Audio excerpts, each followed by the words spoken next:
Bismillahirrahmanirrahim. Assalamu alaikum, dear students. Today we are discussing the reproduction section, last article, which is sexually transmitted diseases. और sexually transmitted diseases बेटा basically 4 हैं. तो first जो है वो हम डिस्कस करें, that is गोनोरोहा. जो गोनोरोहा है ये एक्चुअली बैक्टीरियल डिजीज है और ये काज होती है बाय द नाइसीरिया गोनोरोहा. इसका जो काज है वो नाइसीरिया गोनोरोहा है. और जो नाइसीरिया गोनोरोहा है ये बेसिकली ग्राम पॉजिटिव बैक्टीरिया.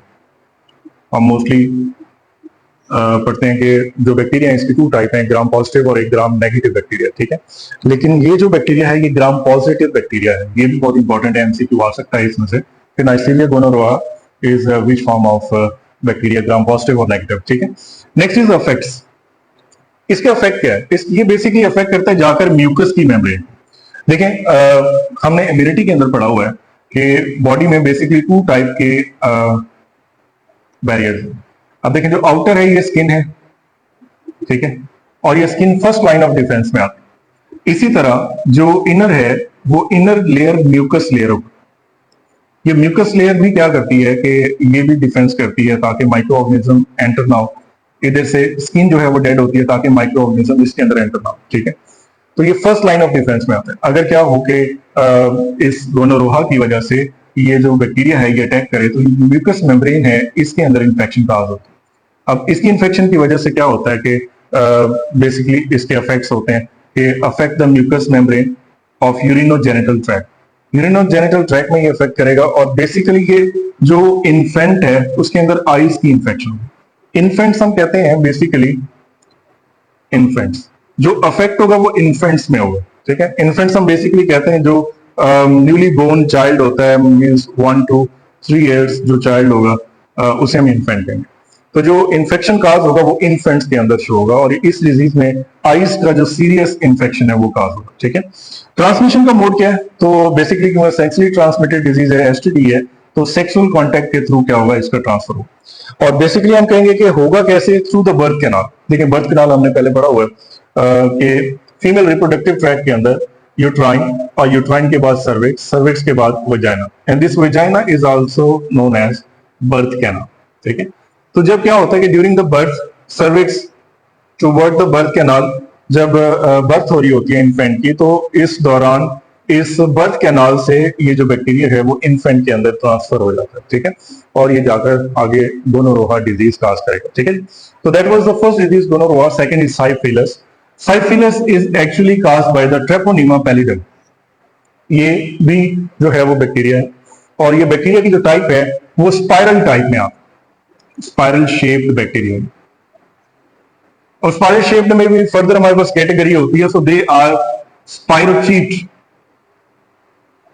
ठीक है, तो ये स्पाइरोचीट बैक्टीरिया में इनकी जो शेप है वो स्पाइरोचीट बैक्टीरिया. ठीक है, अफेक्ट्स क्या है इसके? अफेक्ट बेटा बेसिकली हम कहते हैं ये डैमेज करता है रिप्रोडक्टिव ऑर्गन्स को, मेल और फीमेल दोनों में. और जो इन्फेंट होगा उसकी आईज इंफेक्शन होगी, उसकी बोन्स में इंफेक्शन होगी, उसके जॉइंट्स जो है वो इन्फेक्टेड होंगे, उसका हार्ट भी थोड़ा खासा अफेक्ट हो सकता है और स्किन भी अफेक्ट हो सकती है. तो इसके इफेक्ट्स बनिस्बत गोनोरोहा के हम कहेंगे कि ज्यादा है. ठीक है, तो इसका transmission same as it is, क्योंकि एसटीडी है तो सेक्सुअल कांटेक्ट के थ्रू, तो sexual contact is a major source of transmission. तो जो मेन इंपॉर्टेंट पॉइंट है इसके अंदर वो ये है, ट्रेपोनिमा पैलिडम जो है वो spirochete type of shape of bacteria है. ठीक है, और ये जो अफेक्ट्स हैं इनमें से एमसीक्यूज बनते हैं कि कौन सा जो टाइप है एसटीडी की जिसमें बोन्स और हार्ट या आईज जॉइंट स्किन जो है वो अफेक्ट हो सकते हैं. ठीक है, तो third type is genital herpes. देखिए बेटा जेनिटल हर्पीज जो है ये basically herpes simplex type 2 virus से काज होता है. हमने पहले पढ़ा हुआ कि हर्पीज सिंप्लेक्स जो है वो 2 टाइप के वायरस होते हैं. हर्पीज सिंप्लेक्स टाइप 1 होता है और एक होता है टाइप 2. लेकिन ये जो जेनिटल हर्पीज है ये टाइप 2 वायरस से काज होता है. अच्छा, यहाँ पर एक अफेक्ट है, ये जो एसटीडीज है ये टोटल 4 है, 4 काइंड है. ठीक है, तो इन 4 काइंड्स में से जो फर्स्ट 2 है वो बैक्टीरियल है. ठीक है, और जो रिमेनिंग 2 है 3 and 4 है ये वायरल है. ठीक हो गया, मतलब 4 डिजीजेस हैं, तो उनमें से 2 जो है, फर्स्ट 2 जो है gonorrhoea and syphilis, they are bacterial STDs, and genital herpes and AIDS are viral diseases. तो इसका काज क्या है जी? हर्पीज सिंप्लेक्स टाइप 2 वायरस इसका काज है. इन्फेक्शन ये क्या करेगा कि जेनिटिलिया पे इन्फेक्शन करेगा, जो एक्सटर्नल जेनिटिलिया है उस पर इन्फेक्शन काज करेगा। इसी तरह जनरल जेनिकल सोरनेस काज कर देगा, स्वेलिंग काज करेगा, इसी तरह अल्सर काज करेगा, ठीक है, और डैमेज करेगा to the eyes and central nervous system. और ये मैं पहले ही बता चुका हूं कि ये जो भी इन्फेक्शन होगी ये इन्फेंट्स के अंदर होगी। इन्फेंट्स मतलब कि ये जो अफेक्ट्स होंगे ऑन इन्फेंट्स होंगे, मीन्स कि जो यंग वन जिसकी बर्थ होगी उसके अंदर जाकर ये जो अफेक्ट्स हैं वो शो होंगे, ठीक है जी। अच्छा जी, ट्रांसमिशन क्या है? सेक्सुअल कांटेक्ट के थ्रू ट्रांसमिशन है इस वायरस का। और सेम एज इट इज जो मैं आपको पहले बता चुका हूं कि बर्थ कैनाल के थ्रू जब बर्थ होती है, मीन्स वजाइना के थ्रू जब बर्थ होती है फिटस की, तो ड्यूरिंग दैट इस बर्थ कैनाल से ये वायरस क्या हो सकता है, इसमें ट्रांसफर हो सकता है। तो प्रेग्नेंट वुमन जो है उससे इन्फेंट को ये ट्रांसफर होगा बाय द बर्थ कैनाल। तो दो मोड है, एक द सेक्सुअल कांटेक्ट है और दूसरा जो प्रेग्नेंट वुमन है उससे इन्फेंट में ये बर्थ कैनाल के थ्रू ट्रांसफर होगा ड्यूरिंग द बर्थ मैकेनिज्म, ठीक है। तो last and fourth is AIDS. AIDS is very important, इसे हम कहते हैं जी अक्वायर्ड इम्यूनो डेफिशिएंसी सिंड्रोम। देखेंगे चार अल्फाबेट्स हैं, A for acquired, I for amino, D for deficiency, S for syndrome. देखिए अक्वायर्ड अमीनो डेफिशिएंसी एक ऐसी डेफिशिएंसी इम्यून सिस्टम जो क्या है कि इम्यून सिस्टम टू टाइप का होता है, एक अक्वायर्ड इम्यूनिटी होती है, ठीक है, एक नेचुरल इम्यूनिटी होती है। तो इसमें जो अक्वायर्ड इम्यून सिस्टम है ना वो बेसिकली क्या हो जाएगा कि बहुत डेफिसिट हो जाएगा। और सिंड्रोम हम कहते हैं collection of diseases, collection of diseases, ठीक है।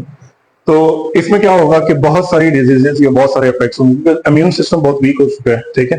तो इसके ऊपर बहुत से जो है वो एजेंट्स अटैक कर सकते हैं। इसकी मैं कॉमन एग्जांपल देता हूं कि जैसे एक कंट्री है, अब उसके चारों तरफ बॉर्डर लगे हो और उसकी आर्मी चारों तरफ जो है वो प्रेजेंट है उसके प्रोटेक्शन के लिए। अगर क्या हो कि इस आर्मी को हम इम्यून सिस्टम या इम्यूनिटी से क्या करें, डोनेट करें, और खुदा न खास्ता क्या हो कि इसकी इम्यूनिटी कम हो जाए, ठीक है, या खत्म हो जाए, तो क्या होगा कि चारों तरफ से हर कंट्री इसके ऊपर कब्जा करने की कोशिश करेगा, ऐसे ही इस पर अटैक करेगा। तो इसी तरह क्या होता है कि तमाम जो पॉजिटिव एजेंट होते हैं, डिफरेंट डिजीजेस जो है वो हर तरफ से इसके ऊपर अटैक करती हैं, क्योंकि इसका इम्यून सिस्टम मतलब इसकी जो फौज है वो कम हो चुकी है या खत्म हो चुकी है, ठीक है। तो इसलिए हम इसे नाम देते हैं syndrome, means collection of diseases का, ठीक है। इसका जो पॉजिटिव एजेंट है that is HIV, means human immuno deficiency virus, इसे हम एचआईवी का नाम देते हैं, ठीक है। तो ट्रांसमिशन जो है that is through the sexual contact. इसकी ट्रांसमिशन में सेक्सुअल कांटेक्ट फर्स्ट प्रायोरिटी पे है, और उसके बाद है जी ब्लड ट्रांसफ्यूजन। ब्लड ट्रांसफ्यूजन का मतलब क्या है? देखिए फॉर एग्जांपल एक पर्सन है और इस पर्सन के अंदर खुदा ना खास्ता एचआईवी प्रेजेंट है, और ये क्या करता है कि किसी अनदर पर्सन को ब्लड ट्रांसफर करता है, तो ये जो रेसिपिएंट है इस डोनर से ये वायरस उस रेसिपिएंट के अंदर जा सकता है। तो इसलिए हम कहते हैं कि before the blood transfusion blood की प्रॉपर स्क्रीनिंग की जाए, ताकि उसके अंदर पता हो कि कोई वायरस या बैक्टीरिया या इसी तरह का कोई पॉजिटिव एजेंट तो प्रेजेंट नहीं है, ताकि नेक्स्ट जो रेसिपिएंट है उसके अंदर ये ट्रांसफर ना हो। तो that is the blood transfusion. इसी तरह कंटेमिनेटेड सिरिंजेस, कि एक बार यूटिलाइज सिरिंज को दोबारा से यूटिलाइज ना किया जाए। अगर एक बार यूटिलाइज हो गई है तो उसके माइक्रो ऑर्गेनिज्म जो ब्लड में प्रेजेंट थे वो उस सिरिंज को अटैच हो जाएंगे, और नेक्स्ट इंडिविजुअल को जब वही सिरिंज यूटिलाइज की जाएगी तो वो माइक्रो ऑर्गेनिज्म उसमें भी इंजेक्ट हो सकते हैं। तो सेम एज इट इज ये वायरस का सोर्स भी हो सकता है ट्रांसमिशन का। इसी तरह सर्जिकल इंस्ट्रूमेंट्स होते हैं जो हम ऑपरेट के लिए यूटिलाइज करते हैं मोस्टली। अगर एक पेशेंट के ऑपरेट हुआ है और उसके इंस्ट्रूमेंट्स जो यूटिलाइज हुए हैं उसके ब्लड उससे उसका कांटेक्ट होगा और कोई माइक्रो ऑर्गेनिज्म उसके साथ अटैच हो गया या खुदा ना खास्ता ये वायरस अटैच हो गया, तो वही इंस्ट्रूमेंट अगर स्टरलाइज नहीं किए और उनको नेक्स्ट पेशेंट के ऊपर अप्लाई कर दिया, तो this can be the source of transmission of this HIV. Plasma control prevention किस तरह से किया जाए? अवॉइड किया जाए sexual contact with the career.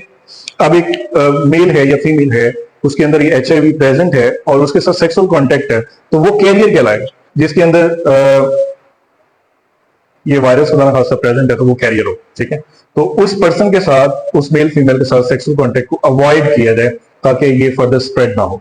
इसी तरह वो कहता है जी अडॉप्ट की जाए हाइजेनिक मेजर्स को, ताकि सफाई सुथराई को जो है वो हम वैसे भी कहते हैं कि सफाई जो है वो निस्वेमान है, तो इस हाइजेनिक मेजर्स को अडॉप्ट करके इससे कंट्रोल किया जा सकता है। तो these were the sexually transmitted diseases, gonorrhoea, syphilis, genital herpes and AIDS. Reproduction section हमारा यहाँ तक कंप्लीट होता है। Next we will start another MD-CAT sections. Thank you. Allah Hafiz.